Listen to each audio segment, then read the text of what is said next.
And we're live. We are back. This is Monday. This is Uncuffed. And this is not Eric Tanzi.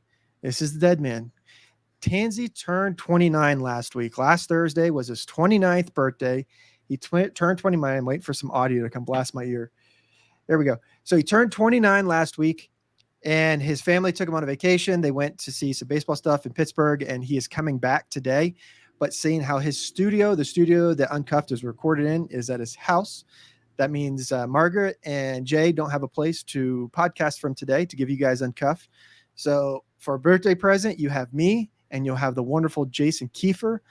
And guess what? The weekend did not disappoint. We have more than a few things to talk about. There was some baseball, the weather, and we may or may not have a president. I don't know.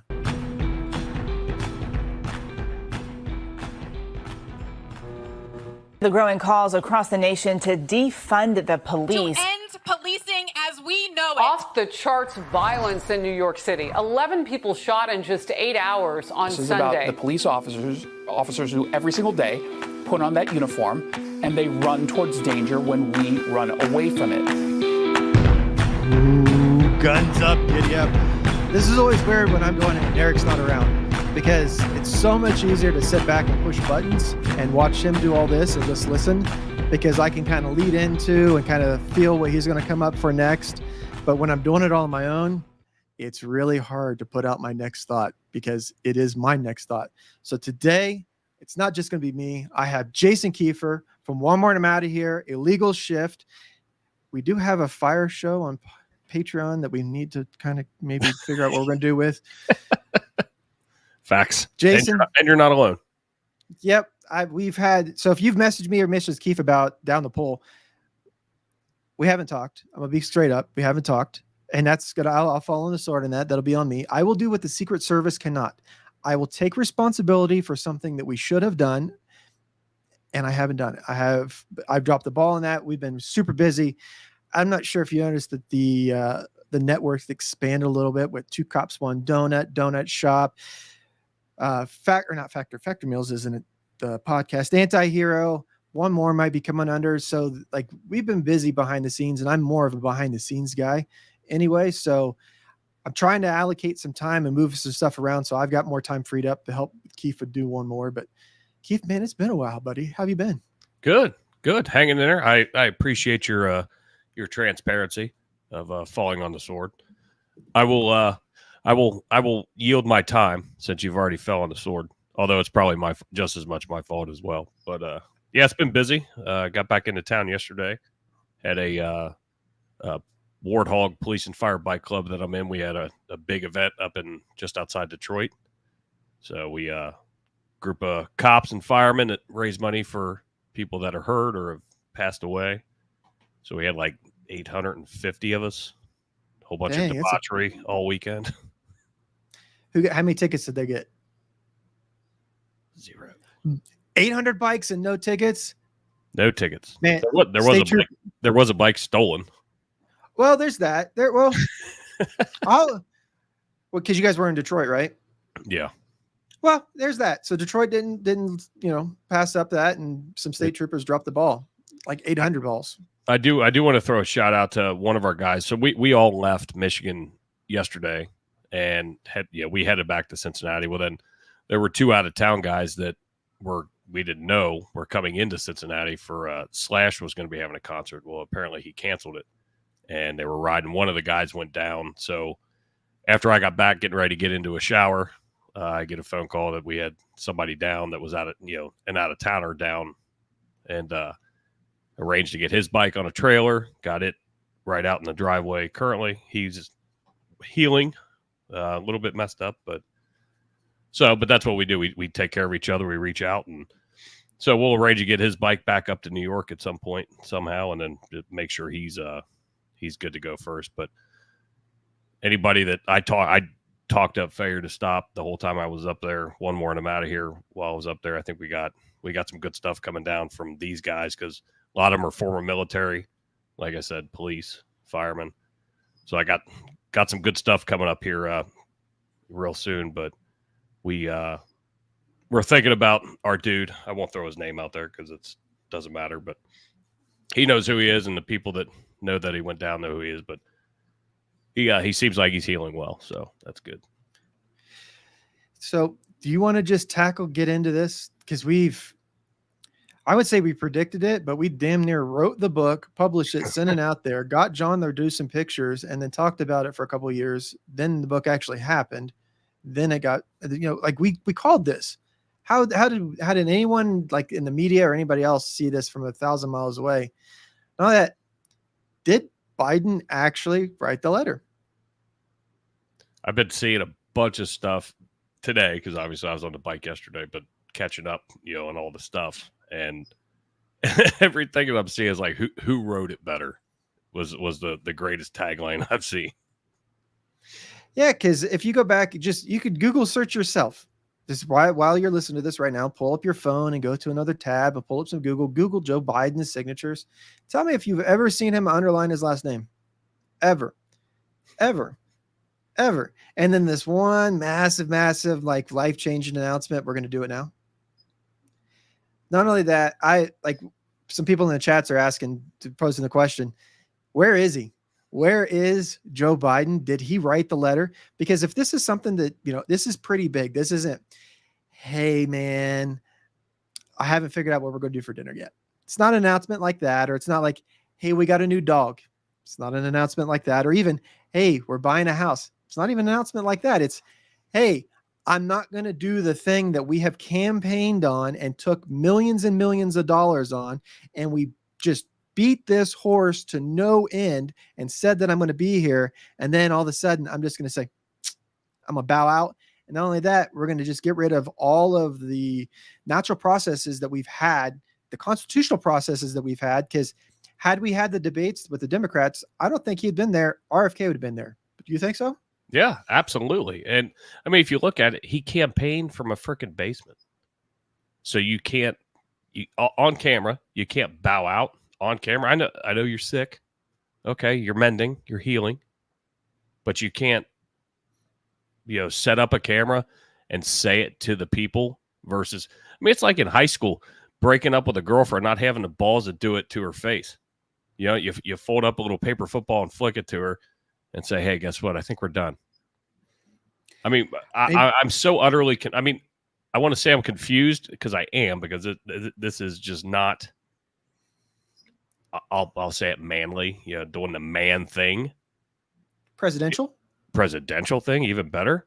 I mean, what are we doing now? But I'm not shocked either. And then his team is coming out and saying that they found out about it on Twitter. That screams united front. That screams we are all on the same page of music. We're riding with Biden. Well, we're not riding with Biden. We're chain gang with Kamala, because that's something I'm gonna try to. That has no ring to it. But she. So here's where I stand on her. Okay, you're not gonna get me to buy in with the support for her for two reasons. One, the chain gang stuff in California that she said that I had no idea that was going. You cannot be the boss and not know what's going on. If you're going to say that, you're going to come out and say, hey, I didn't know what was going on. And also the people that were doing that behind my back, they've been removed. We got rid of them. Because if not, then it looks like you got caught for doing something because they wanted to keep people incarcerated past what new California laws passed, and they were supposed to let these people out. Well, she was quoted specifically saying that this will be a dent on our labor force. So we want to keep prisoners in prison for longer than we have required by law because we want labor to take out forest fires. So there's number one reason why I'm not a big fan of Kamala Harris. Number two, during all the riots, during the George Floyd riots, don't call them protests. If you burn a building down, it is a riot. If people got hurt and killed, it is a riot, period. So while doing that, while people were being arrested and held responsible for the crimes that they had committed, she, the vice president, whatever she is now, she went out and put her name out there to try to raise money for bail money for people breaking the law. The previous president or whoever was running the shots behind the scenes, They've opened the border and they don't care about anybody that's coming in. They don't care about you, the taxpayer, unless you stop paying taxes because you got to make your $600. We're going to get on that because we be on that. But we don't care about all these people coming in, and then we're going to take your tax money, send billions over to Ukraine and billions over to Israel. And then if you are going to raise money, we're going to raise money for people that are criminals, that are breaking the law, that are literally burning your city down. We want to keep those people on the streets. We want to keep them, put a lighter in everybody's hand and a Molotov cocktail in the other. That's who you want to run the country? Well, let's not forget, let's bus them in. Let's bus them in from anywhere and everywhere outside of the city that's actually being affected. But I need her email address and all that, because with all the money that she raised for bail and stuff, I mean, I'm a broke fireman, so I want some money. So maybe she can set up a GoFundMe for me. I don't know. So I have a question for one. I'm not a Democrat. I'll put that out there. I'm not a Democrat.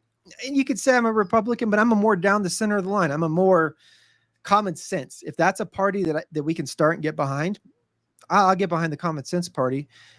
But like, this is what you have to put out there. And not only that, so as a Democrat, if you're a Democrat in the last, we'll just call it 6 months, 3.5 years, but we'll call it the last 6 months, because that's when you started beating the drums a little bit harder to get those fundraisings up. Let's say in the last 6 months, you donated $1,000, $1,500. You were like, man, I really want to be behind this. I really want to. And the person that you donated it for just said, hey, I'm not going to accept that. Do you get a refund? I was going to say, where's that money go? Is that not fraud? The way I understand it, and not super, super political. I mean, obviously, being on One More with Dan, I've learned a ton more, as a 44-year-old man than I knew before. But does that go just to the party, or does that go to him? Because now, if she does get the nomination, does that money go to her? I have no idea how that works. But you want to talk? I mean, we have a hard enough time with checks and balances as it is. So who's monitoring that freaking bank account or checkbook? Not only that, or can anyone just open your front door, take it out, listen to the pulse of the country right now? They're not going to win. There's no way they're going to win. So here, I love that they're all scrambling too. They're scrambling on who's it going to be. So we'll go ahead and let this is going to get demonetized probably. It might even get unlisted or taken down. But let's just take this step back. I've been there before. So we'll go back. That's kind of like a daily basis for us now. Yeah. We'll go back a little bit to the last election. You have these polls leading up to the election. You have all of this stuff that the media, there's a narrative. There's a clear, decisive narrative that Joe Biden this is who it is. Riding with Biden, Kamala. You're going to go. We're going to ride this train. So then we're going to do all of the COVID stuff happens, and we're going to do all the mail-in ballots. We're going to do all of that stuff. All of that happens. So you've got some poll numbers that kind of support what's going on. Then in the middle of the night, I'm going to bring up this graphic. This will be what gets us taken down. This happened. So we all remember this. The votes come in the middle of the night, and a few of the key states that they needed to win, and then they won those key spaces. Miraculously, they push people out, start counting in the middle of the night. Then you've got all these suits, and everything has been thrown out. It's been thrown out on merit. It's thrown out on standing, not standing on merit. And there's a difference. It's saying that I didn't file the paperwork in time versus you didn't commit the crime. Those are two different things. One, I didn't file the paperwork in time. And two, the crime actually was potentially there. We just didn't do the paperwork in time. So they're saying that they didn't do paperwork in time. So you've got all of that so we could push the last election through, and it happened. Okay. 2 weeks ago, they just tried to kill Donald Trump. I say they. You could put whoever you want in that they position, but somebody tried to kill Donald Trump. The person physically that pulled the trigger, he's dead. But we're finding that he had multiple cell phones now, and then maybe the rifle was left there, and there was a different ladder. And does the Secret Service have a thing on slopes? Do they not have a thing on slopes? Can we put him on the roof? Can we not put him on the roof? Was the roof hot? Were the Secret Service there for the staging? Somebody tried to kill him, and it didn't happen. Okay. So now shit has hit the fan because the plan didn't go as planned. So now the next thing that comes out is there's no way that Joe Biden is going to get to leave or step down unless there's a medical emergency. The medical event's the only reason he's going to step down. That's what's going to happen. The same afternoon, they put out that he's got COVID. We've not seen him since then. Yeah. He's come out of airplane one time, and that's what they used to debunk all of this stuff, that he's not having this medical. Well, they're saying that he's okay, but he said he had COVID. And then the next video that comes out is him leaving on the aircraft, and then we've not seen him since. So now there's no way that the entire country's seen what they've seen happen. They've seen the RNC happen. And his speech, when he said that he was going to give a different speech, I was trying to think of how's he going to come out? Is he going to come out with the Hulk Hogan speech? Is he come out with Kid Rock speech? Does he come out with a little presidential speech? That wasn't a dividing speech. That was a uniting speech.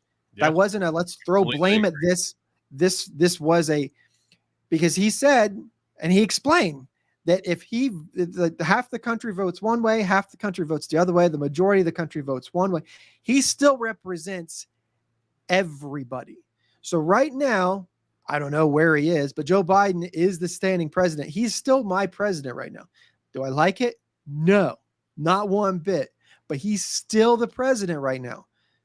So you got to go through all of this. So now you go up to where we're at now. There's no way that you're going to get mail-in ballots. There's absolutely no way in any poll everywhere. As soon as the assassination attempt happened before the RNC, everybody, CNN and MSNBC, everybody's got their polls out saying that there's no way. They got to pull out. 7 days later, now the entire 7 days, mind you, he's not sick. He's fine. Nothing's going on. Then we're going to pull out and say, hey, I'm not going to accept the nomination. Whether it was his signature, did he write it? Did he not write it? Because his staff is learning about it on Twitter. Tell me where I'm getting to the point where this sounds like unifying. This sounds like they've got their plans together. Like things are falling in line. Tell me when we get to that part. So now he sends out this letter, and within a few hours, he sends out another tweet, says he's going to endorse Kamala Harris. Well, the democratic process is completely different. You can't just say, hey, I don't want to do it, and this is who I want to do it instead. We have processes for that. Right. Had we gone through the actual processes, RFK would be the Democratic nominee. But he's not. He's running as an independent. So here you've got a couple months. How are you going to get any support behind whoever going to throw in that spot? Not only that, who's running the country? Because as we have alluded to, I'm not going to pull up. This is going to be really, really small. I'm not sure how much bigger I can get it without. We'll do that. There you go. So this is from Charlie Kirk. I'll read it. Got a weird lead on a story that people should look into. I got a call from a source close to Las Vegas Metro. The official story that was Joe Biden's trip was cut short last week due to COVID. However, according to the source, the United States Secret Service informed the Las Vegas Metro Police that there was an emergency situation involving Joe Biden and to close necessary streets so the POTUS could be transported immediately to University Medical, where they would begin to do in earnest. Then, mysteriously, there was a stand-down order. Secret Service informed local PD that they were going to do a medevac POTUS to Johns Hopkins, which they presumed meant fly him back ASAP. Apparently, the rumor mill in the police department was that Joe Biden was dying or possibly already dead. I didn't think too much about the lead, seemed too wild to be true, but given that Joe Biden has been out of the public sight for several days, he's dropped out of the race via X on an X post, and his brother James indicated his health was a factor, I'm beginning to grow more curious if COVID or something else has been more seriously reported. If anyone within the Las Vegas Metro has any information, please email freedom@charliekirk.com. I want to hear if there's any more to this official story. So what he's alluding to earlier is Laura Loomer. She's I take everything that she does with a grain of salt, because anymore you have to take all of it with a grain of salt until you figure it out. So like I find that interesting. I don't completely discount it, but until we have more, I mean, it's hard to hang your hat on it, but I wouldn't be surprised with the way that this Democratic Party and his whole regime of people, that would not surprise me in the slightest. Like, I don't know. Cause who's her vice president? Here, that's a good question. Who's she going to put in that spot? She can't put herself. Well, everybody's vying. Everybody's vying right now. I just heard it, before we did one more earlier, that Andy Bashir from right across the river in Kentucky said, "Oh, well, now, I endorse her, and yeah, I might throw my hat in the ring for VP." Because now at this point, all these lower level, and I say lower level only because they weren't really even considered for anything until now. You have all these lower level, politicians that it's a fucking feeding frenzy. It's like throwing chum in the water and all the sharks come to the top at that point. I want to acknowledge a question in chat, acknowledge a few people in chat. We have Uranus. Fuck around and find out. Armory Knight, Will Craig, Jill Billy. I think I've seen David in there. Armory said that Speaker House will come up next. That would be if Joe Biden isn't the president right now. That's who would the line of succession. But are we getting to the line of succession, or do we enact the 25th? Because I've heard rumor that that's already started. That process has already started. Yep, I seen that there was a couple people that were supposed to file up some paperwork today about that, but then you've also got the Senate hearings with the Secret Service. I'm going to play. This is coming to us from Fox. So Fox, I'm going to give you as much credit as I can. We'll try to credit you in the description. Please don't try to demonetize it. I want to try to play this in its entirety because we're going to stop probably a little bit. Would tell me when you want to stop, but it's like a 5-minute go back and forth between a senator and the director of the Secret Service. And they're talking about the assassination attempt. You ready? Let's do it. Goodwin yields back. Chair now recognizes Mr. Fallon from Texas. How did a 20-year-old loner with a week's notice I love this dude. pick the absolute best This is location amazing. to assassinate President Trump when the entire Secret Service missed it? Director Cheadle, in your leadership, your agency got outsmarted and outmaneuvered by a 20-year-old. How can we have any confidence that you could stop a trained professionals from a nefarious nation state? Those are absolutely questions that we need to have. I know they're answers questions, to. but the fact of the matter is we can't have that confidence. Director, do you have the ability personally, and do you have the authority to beef up security of any of your protectees? Yes, I do. Okay. So were you also aware there was a credible threat President Trump was facing? He was facing a heightened security threat to a foreign adversary? Yes. Okay. So given that there was an increased threat to President Trump's life, was he provided a full security complement akin to what a sitting U.S. president would receive? He was provided a full complement of security. Can you based stop it for on a second? The threat assessment. So Yep. She's saying he's provided a full complement. Doesn't say what it was, right? So, and I had said this on one more earlier. Mayorkas a couple weeks ago, like right after this happened, denied, and he said unequivocally false information that the Trump camp was refused more people. It's already come out that on paper that was refuted. They didn't give him anything more than what he already had. They knew that he needed more, and that son of a bitch has lied the whole time he's been in the position that he's in. You can go ahead and hit play. Well, that's because Joe Biden was in the same state on the same day. Yeah. Yeah, that has nothing to do with this whatsoever. So, and the other thing, what she's alluding to, so she can answer some questions to a certain specific, but at some point, there's still the Secret Service, and there is still some level of national security that comes behind some of this. But the reason why the people that are asking these questions are asking extremely very specific pinpoint questions is because we've worked in those fields and know those are the questions that we would have asked 2 weeks ago, 3 weeks ago.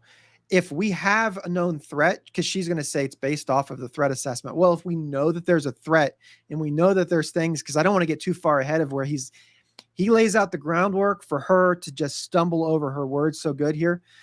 But if we know that there's a threat, we provide extra assets there. We know that something's going to be there, or if we know that there's another building that's there, we provide extra snipers, we provide extra coverage. There's things that we do. He's not the president, so he won't get the same level, even if there's excruciatingly credible threats that say on this day and on this time, I know that this is going to happen. We just don't put him there. So we stop the threat before it even happens, because I'm not going to put my protectee in that position. If these are the resources, this is the amount of resources that you have here, and you know there's more of a credible threat, like to your point, just don't put him there if you're not going to get any extra. The standoff distance becomes much different. Right. Because right after 9/11, we did this, like right after 9/11, after every time we would do a threat con, all of the bollards and all the K barriers will go out in front of the government buildings, because we have the standoff distances, because we believe that there's a new threat. So we want to create a better assessment, a better situation based off of the threat, providing the assets that we can on the ground. All right, here we go. That we had. That's not my question. And the venue. My question is, if he'd been the sitting president, would he have had the same security he had on July 13th, or would have been beefed up? There is a difference between the sitting president. So your answer is he didn't. And continuity of government and the responsibility So he that we did have. not. Okay, there wasn't a CAT team, the full CAT team on site. There wasn't counter surveillance teams on site. But this is the thing. You just said you had the ability to beef up the security. You knew about the threat, and you didn't. And that's as telling as it is chilling. We have satellite images from the Butler Fairgrounds. Have you visited the site? No, I have not. I love this. This is incredible. She is the director of the Secret Service, and someone tried to assassinate the leading contender for president of the United States. Those are all factual things that we just want to make sure that they are crystal clear. She is the director of the Secret Service, responsible for protecting the president of the United States and the presumed next president of the United States, or a candidate at least. They are afforded Secret Service protection. RFK just got protection because of this incident. So she is the boss. Someone tried to take out someone.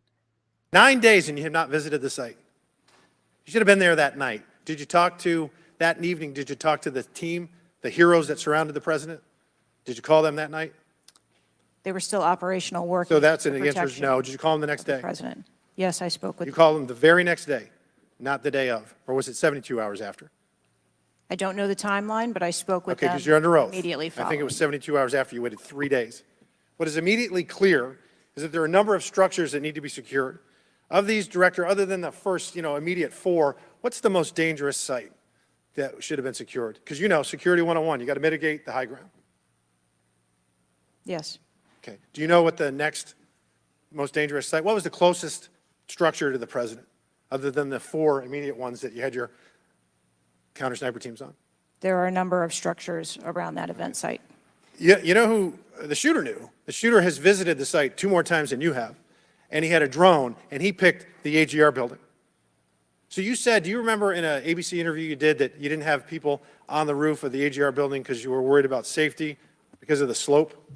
This is amazing. I recall that statement. Okay. Does the Secret Service have written policy you can share with us about slope roofs? No. Okay. So why'd you act like there was one? Because is it your practice to comment on enormous events of enormous national implications when you're ignorant of the facts? So what he's talking about is she did an interview with the news. So she's not been to the actual site, the crime scene, but she's done a news interview before she's gave anything to Congress, before they comply or they follow through with any of the subpoena requests that have been sent their way. The FOIA requests that they keep saying is, nope, you can't have it. We're not going to talk to you unless you're MSNBC or whoever she talked to. But that, I mean, are you serious?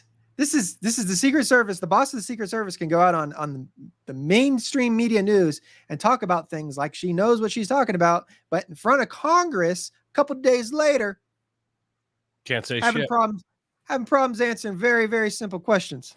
That's rhetorical. So here's this thing with the slopes. You go all up to like 1812. You can go to a 112, which is about as flat as you can get without it being completely flat. And you're saying that there was a danger, safety concern there. But the problem is, Director, you put your counter snipers on a 312 roof, which is steeper than the 112. And by the way, the 112 is ADA compliant. You can build a ramp for a wheelchair on a 112 roof. So these are nothing but pathetic excuses, and they make no sense, and they're a bunch of cow dung. All the law enforcement I've spoken with over the last 9 days are amazed that the AGR rooftop was not secure. And you want to know why? Because it's dangerous. I have never had any long gun training in my life. This is amazing. Yes. For anybody that has any questions about military training or anything like that, this next exchange here, this is amazing. Absolutely amazing. I want to give a shout out to Brandon Herrera, Donut, and they did an amazing. Brandon was on Brandon's video. Donut was there. A bunch of other people were there. Go watch their video. They recreated this with high-speed bullets and high-speed cameras. They showed you from the shooter's position, the distance that he would have been, what he would have seen through his sight to show how much of a, I can't get over how much of a miracle, literally, it's a miracle. This to this, this to this, this to that, that's all it is. And for those of you listening, I'm moving my head. I'm looking to the left, straight ahead, looking to the left, straight ahead, looking to the left. I'm alive, straight ahead. I am no longer here. That's amazing. Facts. But if you're wondering, here. I own an AR-15, and last time I shot it one time my whole life. It was 6 years ago. That is until Saturday, where we recreated the events in Savoy, Texas. We recreated what happened in Butler. I was lying prone on a sloped roof at 130 yards at 6:30 at night.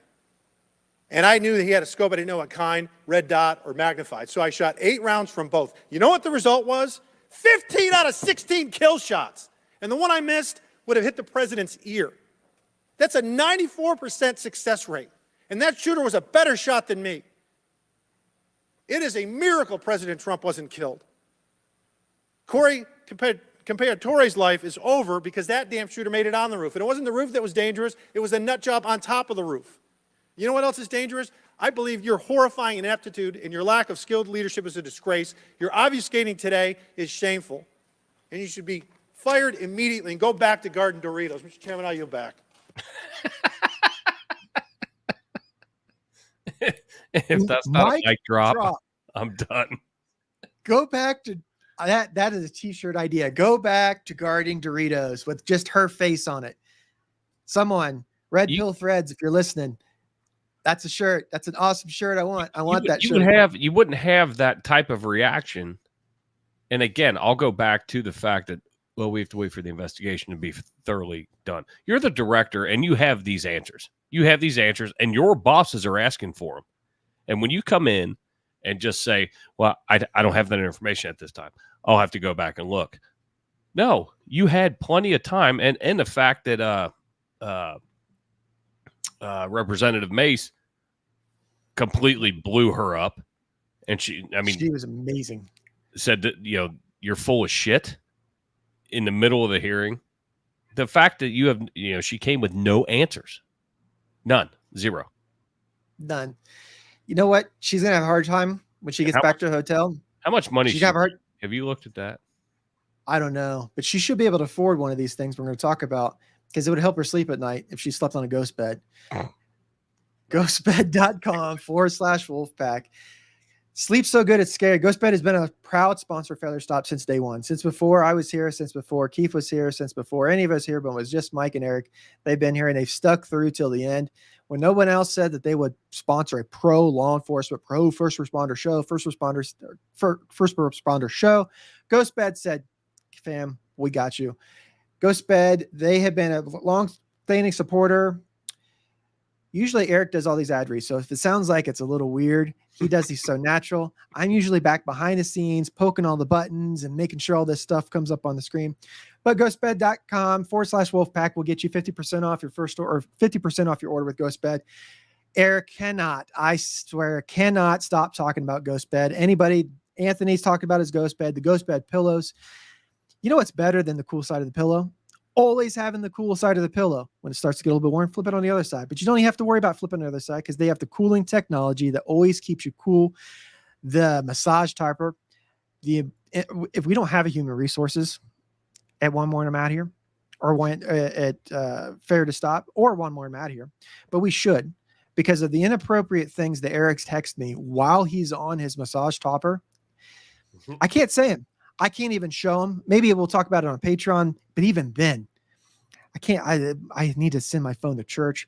Ghostbed has been there since day one. Loyal sponsor does. Go ahead and go over to ghostbed.com/Wolfpack. Use code Wolfpack to get 50% off your first order.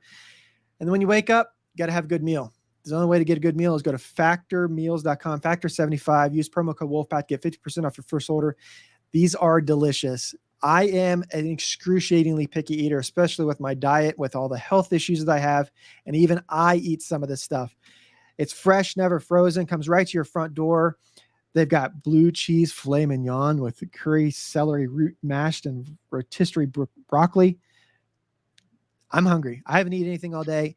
And doing this ad read, I am getting even more hungrier that I'm going to be able to go to a Factor Meals out of the refrigerator because they're never frozen. They're fresh, never frozen. Just throw it in a microwave. I live in an apartment complex. We're looking to buy a house maybe. This apartment complex has a microwave that, even though when we moved in here, we were the first ones, we have rode that thing hard and put it away wet. But that microwave will still warm these up. 2 minutes, that's all you need. They've got the breakfast stuff. They've got the smoothies. I cannot say enough good things about the smoothies. Smoothies are delicious. Head over to factor75.com. Use code WOLFPACK for 50% off your first order. And yeah, we can go back to figuring out who's the president of the United States. Are you still there? Yeah, I am. So okay. I pulled it up. Kim Cheadle's net worth is $10 million as of 2024. She earns $280,000 salary from the federal government.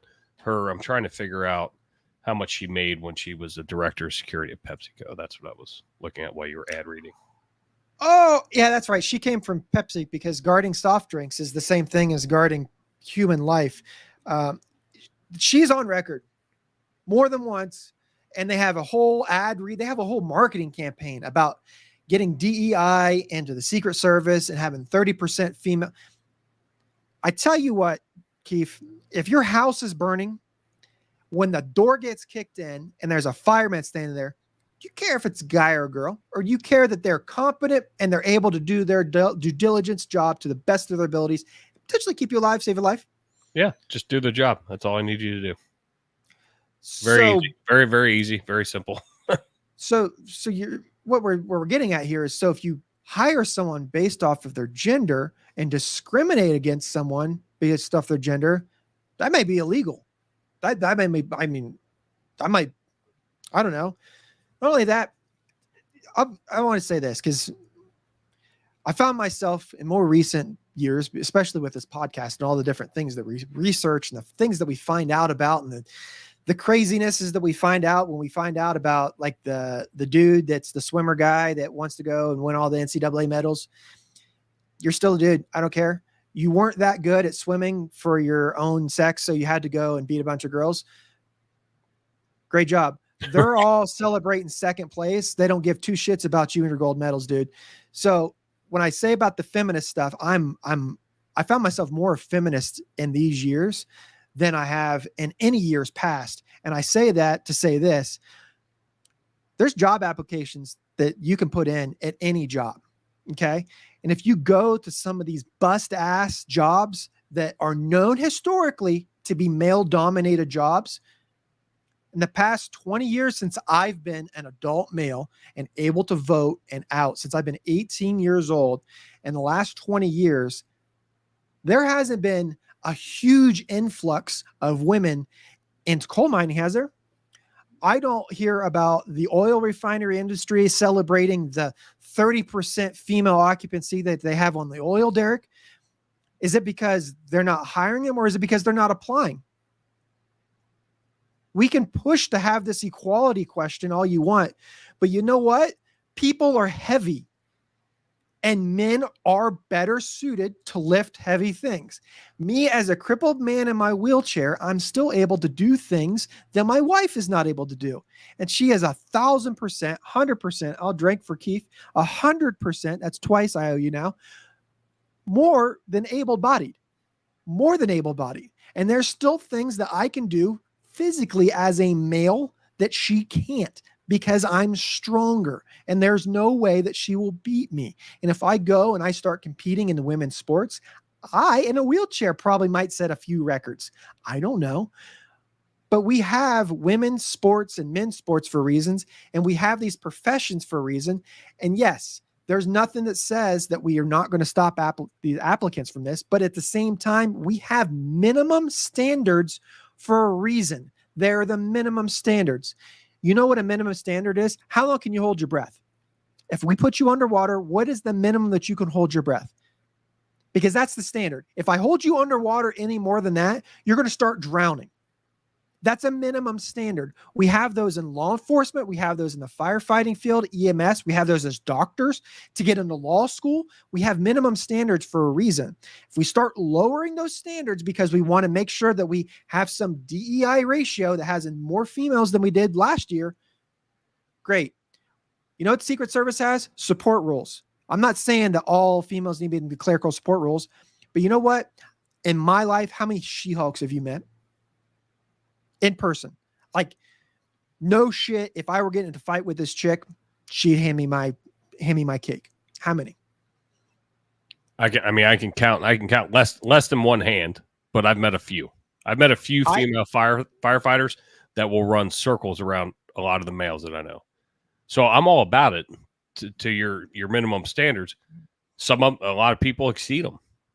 If you can do that and you can meet those roles and then move on through the process, perfect. Great. Got it.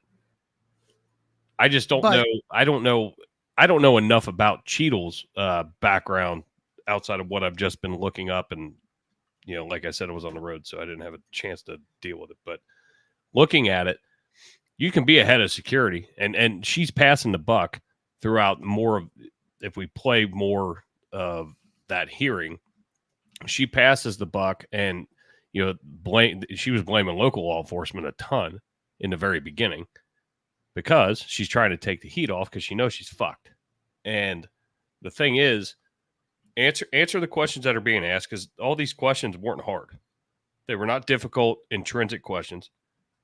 So I don't understand coming in 9 days after that you don't have at least some. You may not have all the answers, and I get that. She answered hardly fucking any. Oh, wait, we do have a statement from the Secret Service. In the following days of the attempted assassination of former President Trump, some people have made public statements questioning the presence of women in law enforcement, including the Secret Service. These assertions are baseless and insulting. Well, you know what's baseless and insulting? Watching a chick try to holster her weapon during an active shooter situation. That's also baseless and insulting to everybody else who has met the standard and did their job. Every single day, communities, big and small, across our great country, women are serving in federal, state, local, tribal, territorial, and campus law enforcement. Very true. Not arguing that statement one bit. Right. They're highly trained, skilled professionals, not doubting that one bit, who risk their lives on the front lines, the safety of our security of others. Some, I'm not going to doubt that. They're brave and selfless patriots who deserve the gratitude and respect. Also, no question there.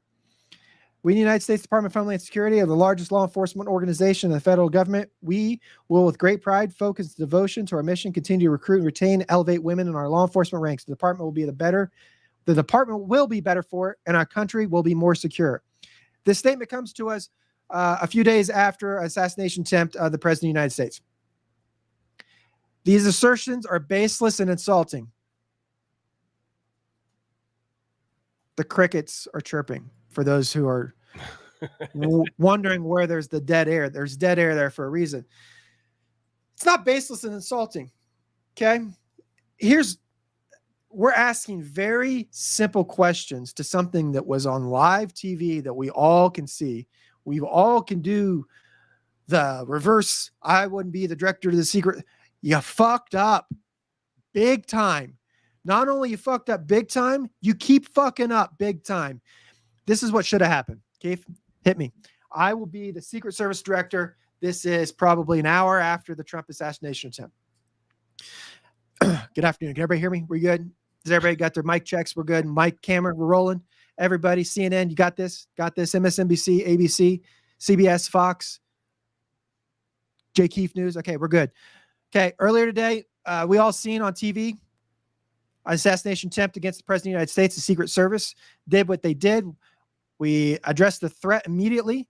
We moved our president out of the protected area, and we have launched an investigation to figure out what happened. This is entirely on the Secret Service. We are the people designated to protect President-elect Trump and we did not do our job. And in doing so, we will reflect upon ourselves in this investigation, see what we could have done better, and implement those things in the future to make sure going forward that situations like this never happen again.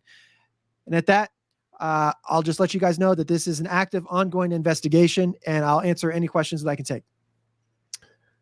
Director, I have a question. Keith, go ahead. I have a question.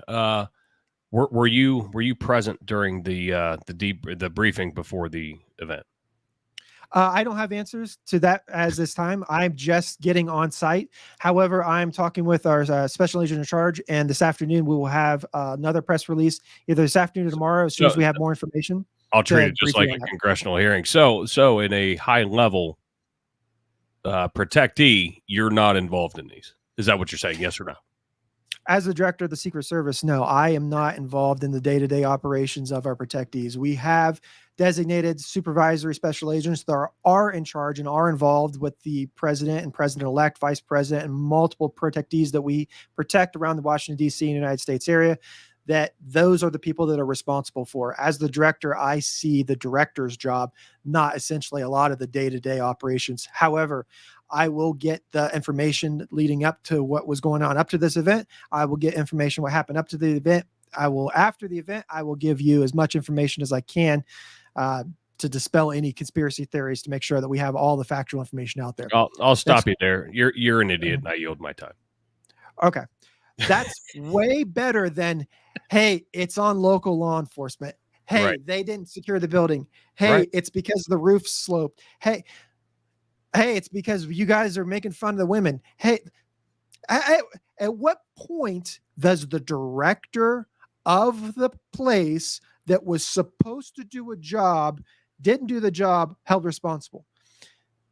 At Pepsi Cola, if someone came into Pepsi Cola and hacked all of Pepsi Cola's stuff and they got all of their trade secrets and found out that the Pepsi cocaine or whatever they put in there to make Pepsi so great, they leaked that information and got it out there. Do you not think the person that's in charge of overseeing all of that might lose their job? Right. Exactly. I mean, that's your job. The people who she needs to come out as the director and a unified front with whoever the special agent was in charge of the event. We don't know who was in charge of the event. They're not going to give out numbers. They will never give out numbers. We'll never know an exact number of the amount of people that were there. And that's something that will be, that's a card that's held close to your chest. Until we're to a point where we no longer have a functioning government, we can start opening up our state secrets and that stuff, because at that point we don't have no problem with it. But there are some bits about this that they're going to keep those cards close to their chest. And if it was something, the building was so close, that's the problem. Yes, if it was a building that was exactly so what far I was going out, to say. I don't need to know exactly how many people you had, because as you said in the mock interview, you have people in charge of that, right? But you need to figure out who your people that were in charge, that with the sloped roof, that's too dangerous or whatever. And I just had to pull up another picture for me so I could look at it just to put it in perspective. Is it this similar one? No, that's not this one. I'm trying to find the one to see if I put it in here, because I'm using graphics from last week and some from this week, because there was a good one that had it looked like the Pac-Man. I call it the Pac-Man graphic, and a lot of people call it the Pac-Man graphic because it literally looks like Pac-Man with his mouth open. It shows the whole big circle around, and then this one little spot where there's a building with a really bad sloped handicap roof, and that's where this person was at. We're hearing that this person was seen an hour before, 30 minutes before. Like the amount of information that's coming out versus what's being put out as an official statement versus what's being put out through whistleblowers, because the amount of information that's being put out through whistleblowers, that's the thing. It completely contradicts what they're saying.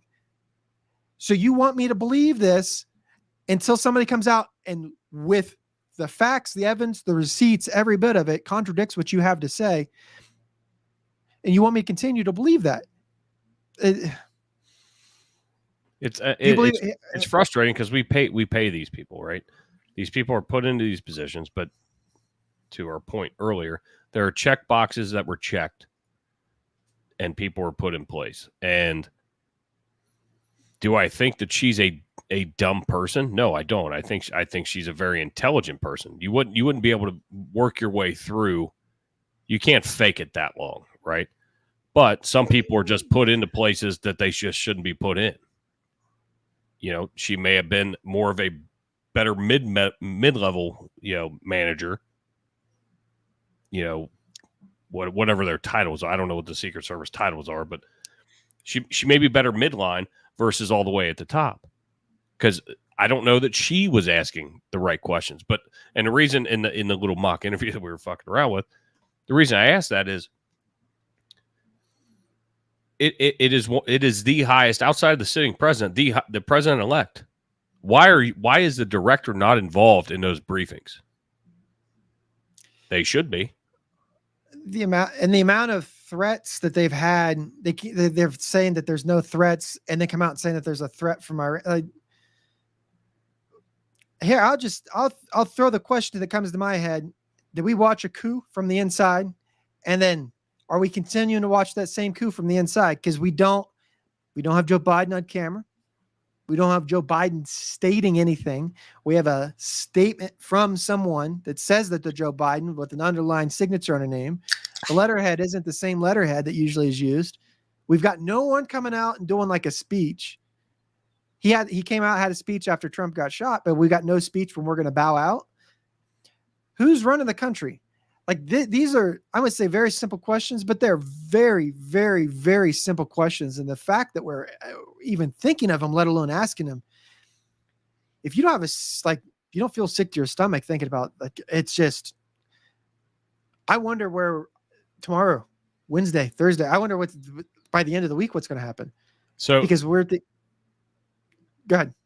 I just saw in the comments, Jill Billy said each site should be assessed based on the layout and logistics of the geography, needing coverage along with a threat assessment and determining how many agents are needed to fully protect. So this article that I'm looking at, and it's from CBS, I haven't vetted it, but the headline is, "Tree may have blocked sniper team's view of Trump rally gunman." So that's the map I'm looking at, right?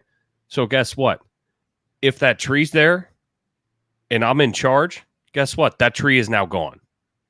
That tree is lopped off, so I can see the whole roof line. If that's exactly where you want the stage set up, because whoever organized this event, it's they secured the land, the premises that it is. If this is where you want the stage set up, that tree's got to go. If you want to move the stage, then we will move everything else. We'll move our spots and whatever, and we'll make it work. But if you want it right here, that tree's gone. To give you an idea of some things that we have done in the past that may or may not continue to be done, or may not have been used with the president, may or not be. I'm being very, very vague of what this was used for, but things that are possible when you're dealing with threats for like a protectee, things that they'll do. We'll weld manhole covers to the earth. We will put people on buildings. We will have cars towed. We will have an entire parking lot towed. We will put people sitting on the beach watching an abandoned vehicle got stuck there overnight by some drunk Marines, and someone has to sit on it for 10 hours because the presidential motorcade is going to drive past it once to go to the gym and while drive past it to go back home. That's the things that we've done.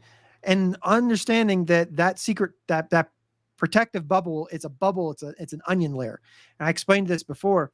That the onion is, there's layers of that onion that you're supposed to see. You're supposed to see those two guys that were on the red building, that the roof was way more sloped. Everybody keeps referencing in the pictures. Those are purposeful. Those are the ones that you're supposed to see. But they've been told, and I've been heard anywhere between 18 to like the low 20, 25, 26, the amount of sniper teams and counter sniper teams that were on site. The things that you see, there are things that you don't see. In the past, we may or may not have occupied buildings because they were on the route and they had line of sight of a building, or had line of sight of a window, or had line of sight of a door, had line of sight of a corner of a parking lot. We may or may not have occupied buildings. They may or may not, an advanced team may or may not occupy apartments. We might have, let's say in a larger city like New York or something like that, you may or may not have people in buildings that are set back off the building. So inside of the rooms, and they have a very, very, very limited scope of responsibility, but you have overlapping fields of fire to make sure that you've got all the coverage. You got the amount of coverage that you need, but there are things that you're specifically supposed to see, and there's things that you're not. Mm-hmm. That's a roof with a direct line of sight of where he was speaking. In a farm field. I don't care if you put a fan up there, get someone with a Camelback, trade them out a couple times, give them breaks every 30 minutes because they're saying it was too sloped. They're saying it was too hot. It was non-secured. It was secured. I don't care. There was supposed to be, should have been people there, and they weren't. And instead of the people that were supposed to be there, a shooter was there. And now we have all of these other questions. Was the gun there before? Because there's no video of him running up with the gun in the hand. There's no video of him running up with a ladder in the hand. Was it there before? How long before? How long was the sweep done? Where was the security sweep done to? How far was the EOD sweep out to? Where was the lines? Where was the neutral lines? Where was the green zone that you couldn't go in and out of unless you had been checked? We set these zones up. So here's something that does happen at venues and things like that. When you have people, they'll take EOD dogs, explosive ordnance detection canines. They'll have a whole team, multiple dogs, because it's usually a large area and you can't have one dog do it all. They'll have the entire area cordoned off. They'll pull people out of the area. The dogs will sweep the area for explosive devices and materials and things like that. After that, that's a neutral. That's a vanilla site. It's a safe site. No one goes in. It's clean. The only way you get in and out of there is if you go through a vetted entry point. So now we have, where was this weapon at? Where was this ladder at? Did this guy have a drone up? We talked about the drones. They have temporary flight restrictions. The FAA puts out these big bubbles in the air and you can't fly anything. How? These are very simple questions that everybody's asking. They want to know how. And instead of how, these assertions are baseless and insulting. To be questioning the presence of women in law enforcement, including United States Secret Service. Sorry, I had to read a quote. It's ridiculous. The job wasn't done. It wasn't done correctly. No. Wasn't done efficiently. And here's the thing. One way or another. You can't get through TSA to fly with more than 3 ounces of fucking liquid.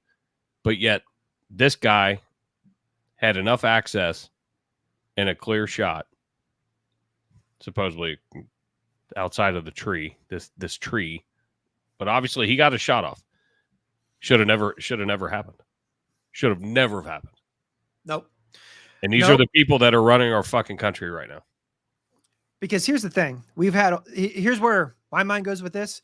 We've just now on a massive stage showed that when shit hits the fan, we just stand there and take it in the face. So if you are an adversary of the United States, if you want a test run of what would happen, pull up the video from 2 weeks ago. Yeah. That's where we're at. And if you think that, you're being hyperbolic, you're going too far. Well, you know what? There's a lot of people on this globe that still don't like America just because we're America. And if they have an opportunity to harm America, harm Americans, they will seize that opportunity at any time possible. There's a lot more people that are smarter than some kid in Butler, Pennsylvania laying on a roof. Way better too. That shot wouldn't have missed. Yep. JHN 3.32. Sorry, just joining now. Not sure if you covered it, but we're doing a little research. Biden's strange disappearance in Vegas. Yeah, we had that up first. I would say first. It was earlier, by maybe 20 minutes or so into it. We pulled up the Charlie Kirk tweet, and we were talking about he's not been seen. We don't know where he's at. We put out this statement. Maybe it's a signature. Maybe it's not a signature. Yeah. So what you got anything coming up this week? I know you got sports on Thursday. Yeah, we got a legal shift on Thursday. I've got one more, and I'm out of here that I was gonna talk to you about. Very, very interesting. One of the guys that's in my bike club, he is a chief of police. I don't know how he does all this stuff, but used to work for an agency, and he went over to Vietnam with connections and has brought home 4 sets of remains that have been sitting in Vietnam, since the 60s, and nobody's talking about it. So he's giving us firsthand. He's emailing me pictures for B-roll stuff. It's going to be phenomenal. So this fellow needs recognized. That's Wednesday. He also went over to Normandy and has pulled World War II remains. So that's going to be Wednesday at 7 p.m. Eastern live. And I am super, super excited. He sought me out to do this, so which I thought that was very cool. It's in my magic notebook, and now I will remember it forever. So we have Wednesday. We'll have last call with myself and Eric. He'll be back, and we'll be able to talk about this, and I will be able to go way more in depth into some of the graphics and things that we pulled, and a couple of feelers that we got out there, because we're hearing a lot of things. I'm hearing a lot of things, and we want to make sure that we fact check and write it down. So I would say Laura illuminating you, but I want to make sure that when we bring you like, hey, we got something, it's actually something. Right. So we got last call on Wednesday, illegal shift on Thursday. Hey, I can't wait for you guys to talk about all the baseball guys, their new fight. Have you seen those? Yeah. When they came out with the Black Lives Matter and all that stuff, I was out. Like, I don't do sports to begin with. Professional sports, just for I don't. When you're in high school, you're playing really hard to try to get in college, and we're getting to college, you're trying really hard to get into the NFL or an NBA or whatever. And once you get to that point, you're just a crybaby bitch that gets paid way too much money to play with a ball. So at that point, I don't care, because you'll become someone like LeBron James who shits on cops and then has police protection. Fuck yourself. So I don't do sports, but I can get behind some fight stuff. And then Friday, we'll have a big case breakdown.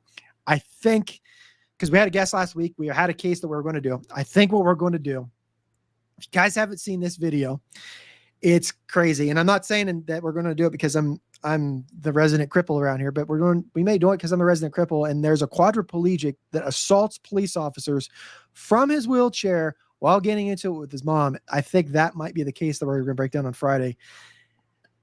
God, that one. Resident 20 minutes expert. of fun. Yep. And well, I got to use I don't have his fun wheelchair. I got to use my actual muscles to move mine. He's got the fancy, he's got the bougie. I have the 1992 Toyota Corolla with 3 doors that don't match and 1 hubcap wheelchair. He's got the Lexus with the reclining seats that have the air that shoot up and tickle your balls when you're driving. Different wheelchairs. There's different levels of coolness when it comes to that. But I think that's what we're doing on Friday. That's going to be fun. And then we'll see what happens over the weekend, and we'll be back here next week. Tansy will be back next week. Margaret will be back next week. Jay will be back next week. All the regular crew will be back here next week, and I'll still be pushing buttons behind the scenes. Jake, Keith, do you have anything else? No, I appreciate you throwing the offer out to come in and sub. That's big shoes to fill, but I think we had fun. It was a good one. I appreciate you picking up the offer, because if not, it'd just been me sitting here going, I don't know what to do with my hands for an hour. So from myself, from Keith, from one more, and I'm out of here. We've got Anti-Hero Podcast. Oh, they had a big one that they dropped today talking about the Pat Tillman incident, because you guys don't understand who he is. He's an NFL player that came back with Special Forces, got killed overseas, and then there was a whole big cover-up with that. They do 2 hours into that. I'm like 25 minutes into that. I can't wait to get to the bottom of that. Rad Kids Clubs, they're dropping new videos every week. If you're a skateboarder or you got little kids and stuff like that, or if you just got kids and you want some content that's not going to be fuck shit, fuck balls, dildo, fucking killed, murdered babies.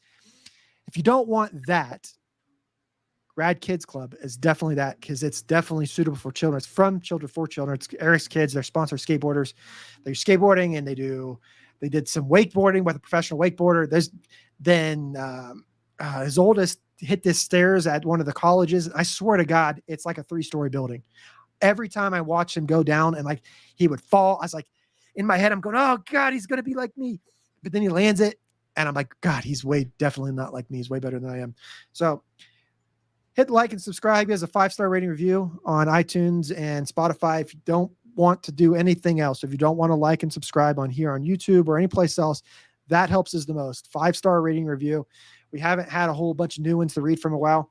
So if you put them in there, I'll get on Eric to try to make sure that he pulls them this week, and we'll have them for next week, and you guys can pull them. So if you guys got some really funny reviews that you want to put in there, you want to talk about all the inappropriate things that you do on your ghost bed while you're eating your factory meals, put them in a 5-star rating review. Keith, good? Yep, we are fantastic. Right. You guys have a great night. Thank you so much for tuning in, and Deadleg, it's always a pleasure. Yes, sir. We'll see you. Catch you guys in the next one. Peace. Guts up, giddy up. I guess I actually have to push the button.